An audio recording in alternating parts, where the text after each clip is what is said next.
Kaj vam pomenijo Rdeči dečki? Spomin na plese na drugi gimnaziji. Meni zelo lepe spomine imam od mojih mladih časov, ko smo hodili vsako soboto jih poslušati in gledati. Zelo, zelo lepe spomine imam. Spomin na mladostna leta in pa na nekaj entuziastov, ki so uspeli v tistem času z muziko. Se vam zdi fajn, da so se po tolikih letih spet sestali in začeli igrati? Absolutno. Zelo, zelo fajn. Se vam zdi, da v Mariboru zdaj ni več prostorov, kjer bi ljudje lahko plesali?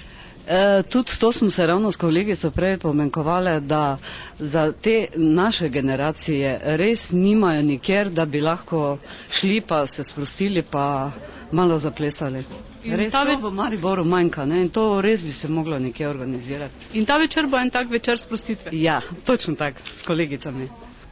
Se vam zdi dobro, da so se ponovno zbrali in ponovno začeli delati? Zagotovo je to dobro, ne? Saj verjetno v zdajšnjem času mladi ljudje ne bi nikoli več morali takega vzdušja in take muzike igrati, kot so takrat, ko so oni igrali. Mislim, da je lepo, da se tudi v muziki ne pozablja vse tako hitro, ampak da se ta tradicija od generacije do generacije ohranja in zelo lepo je, da so ljudje, ki so pač del svojega življenja takrat temu tudi posvetili, to tudi na starost ohranili.